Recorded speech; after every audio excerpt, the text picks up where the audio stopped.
Hello friends.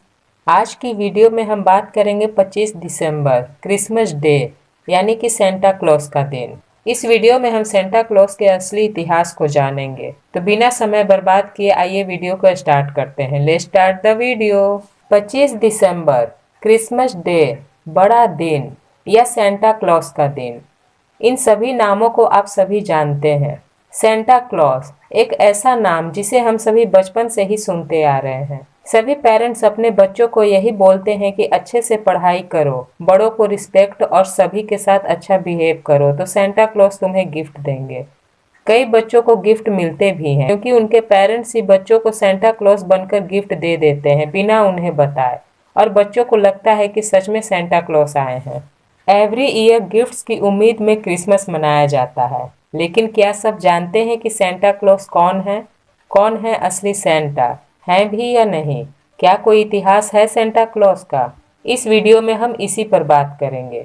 Christmas से कई कहानियां जुड़ी हुई है। सेंटा क्लॉस का असली नाम सेंट निकोलस या क्रिस क्रिंगल है। इन्हें सेंट निक के नाम से भी जाना जाता है। लाल रंग की ड्रेस और टोपी, दाढ़ी मूछ लंबे सफेद रंग के, सेंटा की यही छवि हर किसी के जहन में है। बच्चों के बीच उनकी लोकप्रियता काफी फैली हुई है क्योंकि सेंटा बच्चों को बहुत प्यार करते हैं और उनके लिए गिफ्ट से भरी हुई बड़ी सी बैग लेकर आते हैं। ऐसा कहा जाता है कि सेंटा क्लॉस नॉर्थ अमेरिका में रहते थे, लेकिन इसकी कोई पुष्टि नहीं हुई है। कुछ का कहना है कि वो उत्तरी ध्रुव की ओर रहते हैं। सेंटा एक संत थे, लेकिन उन्होंने शादी भी की थी। उनकी वाइफ का नाम जेसिका था, जिन्हें बाद में मिसेज क्लॉस के नाम से भी जाना गया। सेंटा को क्रिसमस फादर के नाम से भी जाना जाता है। हिस्ट्री में कहीं भी सेंटा के माता पिता का जिक्र नहीं मिलता है। जीसस क्राइस्ट का जन्म 25 दिसंबर को मनाया जाता है। सेंटा को भी उस दिन को उनके साथ जोड़कर याद किया जाता है, लेकिन बाइबल के अनुसार जीसस क्राइस्ट और सेंटा के बीच कोई संबंध नहीं था। हिस्ट्री की किताबों के अकॉर्डिंग सेंट निकोलस का जन्म तीसरी शताब्दी में हुआ था और जीसस का निधन सेंट निकोलस के जन्म से 280 साल पहले ही हो चुका था। ऐसी मान्यता है कि सेंट निकोलस अनाथ थे और भगवान ईसा मसीह को ही अपना सब कुछ मानते थे, और उनमें अपने माता पिता को देखते हुए उनकी भक्ति करनी शुरू कर दी। बड़े होकर वो ईसाई धर्म के पादरी बन गए और बाद में वो बिशप बन गए।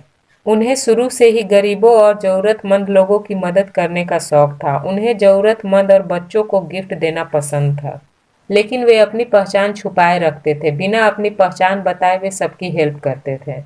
वे आधी रात को बाहर निकलते थे और जरूरतमंदों और बच्चों को तोहफा देते थे, जिससे उनकी जरूरतें पूरी हो जाए। अपनी पहचान छुपाए रखने के कारण ही वो तब बाहर निकलते थे जब सारे बच्चे सो जाया करते थे और बच्चों को उपहार दिया करते थे। बच्चों के माता पिता भी अपने बच्चों को जल्दी यही सोचकर सुला देते थे कि कोई आएगा और गिफ्ट्स के रूप में हमारी जरूरत के सामान हमें दे जाएगा। सेंट निकोलस के जीवन की बहुत सी कहानियां हैं जो बहुत चर्चित है। उन कहानियों में से एक बहुत ही मशहूर कहानी एक गरीब आदमी की है, जिसकी 3 बेटियां थीं। उसकी गरीबी इतनी थी कि वो आदमी अपनी बेटियों को 2 वक्त का खाना भी नहीं दे पाता था। इतनी गरीबी के कारण वो व्यक्ति हमेशा ये सोचकर परेशान रहता था कि वो अपनी बेटियों की शादी कैसे करेगा, क्योंकि उसके पास तो खाने तक के पैसे नहीं हैं। इसलिए उस आदमी ने अपनी बेटियों को काम करने के लिए कहा, लेकिन बहुत ढूंढने के बाद भी उन्हें कोई काम नहीं मिला। जैसे ही ये खबर सेंट निकोलस को मालूम हुई तो वो आधी रात को उन लड़कियों के घर पहुंचे और उन लड़कियों के दिन में सूखने के लिए डाले गए मोजे में सोने के सिक्के भर दिए। इससे उस व्यक्ति की गरीबी खत्म हो गई और उसने खुशी से अच्छे घर में अपनी बेटियों की शादी करा दी। ऐसा कहा जाता है कि उस दिन की इस घटना के बाद से ही क्रिसमस की रात बच्चे इस उम्मीद में अपने मोजे बाहर लटकाते हैं कि सुबह उन मोजों में उन्हें उनके पसंद के गिफ्ट मिलेंगे। फ्रांस में चिमनी पर लाल रंग के जूते लटकाने का रिवाज है, जिसमें सेंटा आकर गिफ्ट देंगे। ये रिवाज वर्षों से यूं ही चला आ रहा है। सेंटा क्लॉस रेडियस पर चलते हैं, इसलिए रेडियस के लिए फ्रांस में बच्चे मोजे में गाजर डालकर रखते हैं। सेंटा को लेकर बच्चों में आज भी विश्वास है।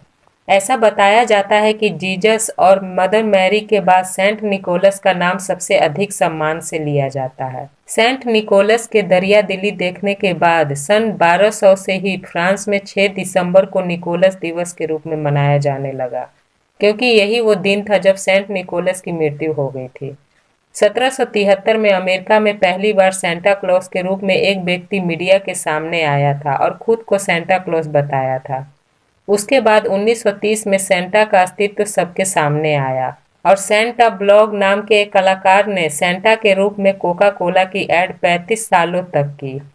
लाल सफेद कपड़ों में आकर उस व्यक्ति ने कोका कोला की ऐड की और सेंटा का ये रूप लोगों को बहुत पसंद आया, जिसे आज भी इसी रूप में अपनाया जाता है और यही रूप सेंटा की पहचान बन गई और इसी रूप में सेंटा को याद भी किया जाता है। लेकिन असली सेंटा यानी कि सेंट निकोलस को आज तक किसी ने नहीं देखा था और ना ही उनकी किसी ने पहचान की थी। बस लाल सफेद पोशाक ही सेंटा की पहचान बन गई। धीरे धीरे क्रिसमस और सेंटा का आपस में गहरा संबंध जुड़ता चला गया। लोग और खासकर बच्चे क्रिसमस में सेंटा को याद करने लगे। इसी उम्मीद में मोजे रखे जाने लगे कि आधी रात को सेंटा आएंगे और मोजे में गिफ्ट रखकर जाएंगे। आज भी कुछ कहानियों में ऐसा कहा जाता है कि सेंटा अपनी पत्नी और बहुत सारे दोस्तों के साथ नॉर्थ पोल पर रहते हैं, जहां उन्होंने बहुत बड़ी खिलौने की फैक्ट्री लगाई हुई है। हर साल वहां बहुत सारे खिलौने बनाए जाते हैं जो क्रिसमस के दिन बच्चों में बांट दिए जाते हैं। ऐसा कहा जाता है कि सेंटा की इस फैक्ट्री में हजारों बौने काम करते हैं। बच्चे सेंटा के इतने अधिक दीवाने हैं कि कुछ बच्चे तो क्रिसमस के दिन उन्हें लेटर्स लिखकर भी भेजते हैं और कई पतों पर तो सेंटा के नाम से जवाब भी भेजे जाते हैं, जिनमें सबसे चर्चित पता फिनलैंड का कहा जाता है। पूरी दुनिया से फिनलैंड के पते पर बहुत सारे लेटर पहुंचते हैं जो सेंटा के नाम पर ही होते हैं और लोगों का कहना है कि कई लोगों की विश भी पूरी होती है। सेंटा क्लॉज के नाम पर कई मेल आईडी भी बन गए हैं जिस पर लाखों करोड़ों मेल हर साल पहुंचते हैं। तो फ्रेंड्स, आप भी अपने मोजे लटकाएं इस उम्मीद में कि सेंटा शायद आपकी विश भी पूरी कर दे। आज की वीडियो में इतना ही। आप सभी को happy Christmas. Friends, I hope video आपको अच्छी लगी होगी। अगर वीडियो अच्छी लगी तो प्लीज़ वीडियो को लाइक एंड शेयर करें और चैनल को सब्सक्राइब करें। साथ ही बेल आइकन प्रेस करना ना भूलें। हम आपके लिए ऐसे ही इन्फॉर्मेटिव वीडियो चैनल पर लाते रहते हैं। Thank you for watching.